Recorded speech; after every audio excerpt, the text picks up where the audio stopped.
Hey loves, welcome or welcome back to my channel. Today guys, I'll be checking out Leftist woman ask Ben Shapiro if he's transphobic. And you guys, I'm excited for this. If you're yet to subscribe to this channel, please consider subscribing. Give this video a massive thumbs up, comment, share, and all that good stuff. And without much ado, let's see what this video is all about. So you've come out against the rioters in Charlottesville and all their violence and bigotry. Yep. The leaders of the Charlottesville rally were empowered by the rhetoric and agenda of Donald Trump and a lot of his associates as they've come out in the Vice documentary and claimed. You've not only said controversial things, but you've had a couple of attacks against the trans community, transphobic attacks, even your call for the transfer of Palestinians, which I don't know if you've redacted that. Yeah, I redacted that like 9 years ago. I wanted to make sure. I wanted to ask you. No, I'm just learning about Ben. No, really, that's fine. That's fine. But even with that, do you feel that a lot of your speech could incite the same kind of violence? I mean, you heard my speech tonight. Do you feel that my speech could incite violence? Well, good question. For a good question. I mean that seriously. That's an honest question. I know you're asking honestly. I feel that for me as an individual, it isn't.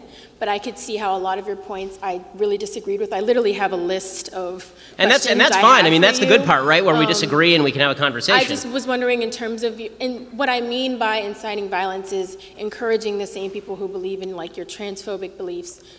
Even that like homophobia is a sin based on your religious beliefs. Do you believe that because of what you say you can encourage a lot of people to act on those beliefs? So I have a very strong standard with regard to incitement, and I'm very consistent about this. If I'm not telling somebody to commit violence, I'm not inciting them to violence. I've held the standard for Barack Obama when he was saying anti-police things and then somebody went and shot up some police officers in Dallas.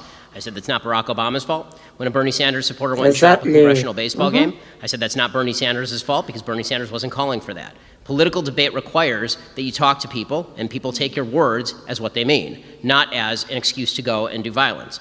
I've never called for violence, nor would I. As far as the idea that my words are some sort of attack, a violent attack, for example, on folks who are transgender, my view, I know, but I'm responding to the people who are not you who might say that. Okay. So the idea that I am transphobic, for example, this is a bizarre kind of attack in the sense that I don't know that I've ever exhibited phobia of trans people. I'm not afraid of trans people. Well, transphobia is more along the lines of prejudice against the trans. So I actually think that your first characterization was right. I think that transphobia is really disagreement with the basic principle that the trans community is trying to purvey, which is that people's sex is malleable, that people can move from male to female, and that it is my job, objectively, to now call them the name they wish to be called, and to teach my children that men can be women and women can be men. I fundamentally disagree with that point. Now, with that said, is everybody in the United States entitled to the same rights? Of course, but your right does not extend to forcing me to call you what you want me to call you. That's not the way this works. That violates my freedom of speech. So, in interpersonal relationships, if I were out to dinner with a trans person, would I make a point of noting their proper biological sex? No, because that would be impolite. When I'm talking about the general principle of is a man a woman or is a woman a man, the answer is I will say that a man is a man and a woman is a woman and a he is a he and a she is a she. And if I'm in a public debate with somebody, I will say the same thing. Yes, I agree with that. I do want to clarify that when I meant I wasn't trying to say disagreement, I was relating it to the same definition of homophobia, which is prejudice, or I tried to say discrimination. Right. So I think that again, homophobia. There are some people who actively want to do violence to people who are gay. Right. I mean, those people are not me or anybody that I agree with. Obviously, I've never at any point in my entire career ever advocated violence. God forbid, against anybody in a civilized society. That's not something that I believe in, and I think it's evil. As far as I think again, your original definition of transphobia actually is better applied here as well. I think it's disagreement with certain principles that the homosexual community wishes to espouse. What I was saying was that's not what I was. I was instead I know, of saying I'm saying that I agree with your original definition and not your definition. So the definition that you made. No, I'm not saying it's mine. It's one that I Googled that I found. Right. So, and I think that definition is wrong, and I think that the one that you Freudian slipped was right.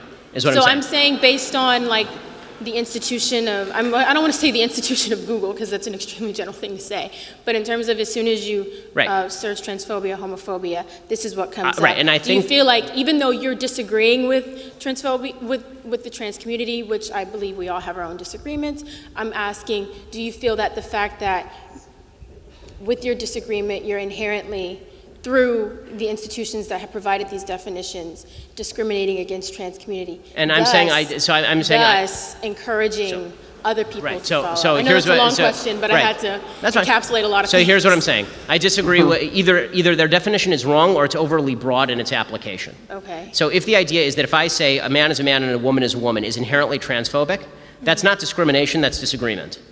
If they say that's discrimination, they're overly applying their own label. I think when you say like they're mentally ill, like that gives off I have said, and I will continue to maintain, that gender dysphoria or gender identity disorder, whichever DSM you choose to use, is a mental illness.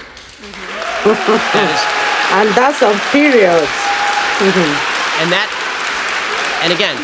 And again, God forbid that it should be said with any animus, because this is not said with animus. When people are suffering, these are clearly folks who are suffering. When people are suffering, you shouldn't be saying stuff with animus. I'm not saying that as a gotcha to people who are transgender. The point that I'm making is that when a society begins treating folks who have mental illness as though they are representing an objective reality, they are doing no service to the people who actually suffer from a mental illness. My grandfather suffered from schizophrenia, paranoid schizophrenia. He was institutionalized. If the doctors had said to him, Nate, you're fine. We believe that the radio is actually talking to you. That is not a service to him. That would have been terrible for him.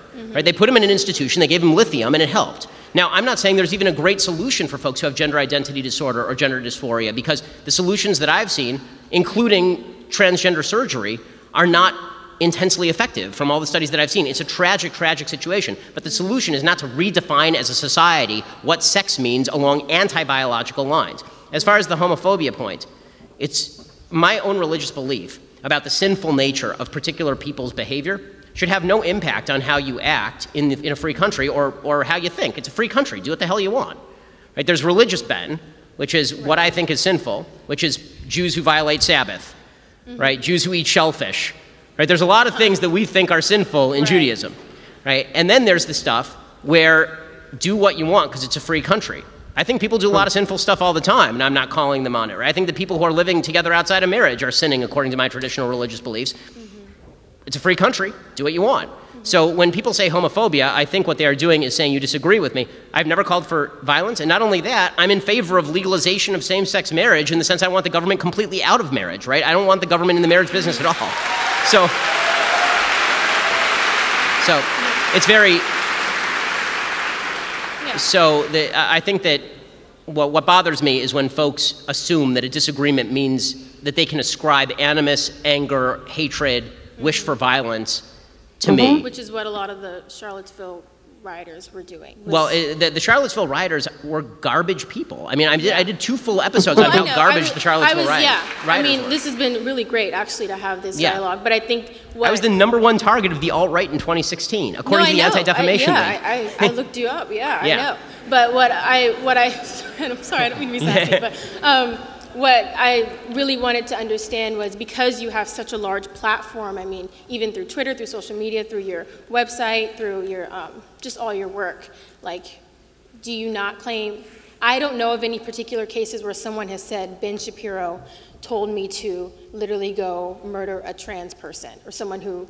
And if they did, they would be lying. Right. Yeah, okay. I just wanted to, like, ask you about... Right, and if they did, they would be lying, and I would think that, and again, anybody who commits acts of violence or evil in my name is a violent, evil person. Okay. And I hold that standard for everyone. But I really appreciate you coming out. It really means a lot to me. Thank you.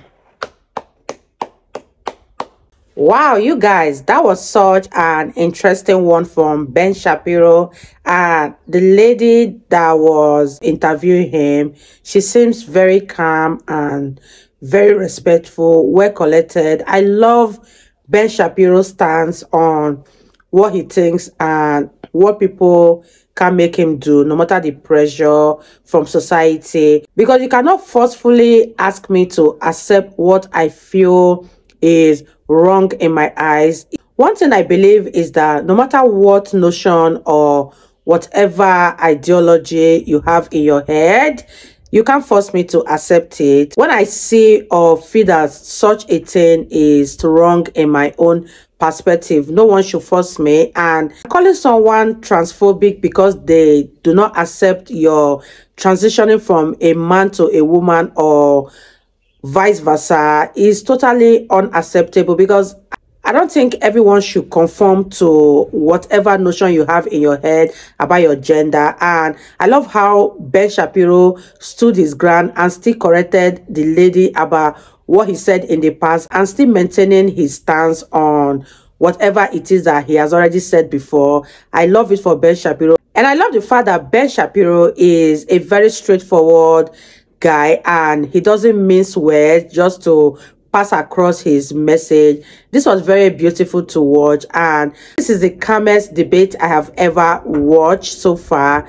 Let me know your thoughts on this one. What are your thoughts? Do you think that I should conform to another person's belief because the society wants me to, or I'll be labeled transphobic if I don't conform to whatever notion they have in their head about their sexuality? Drop your comments in the comment section, and I really had fun reacting to this video. If you guys totally enjoyed watching, give this video a massive thumbs up, comment, share, and all that good stuff. And I'll see you guys in the next video. Bye guys.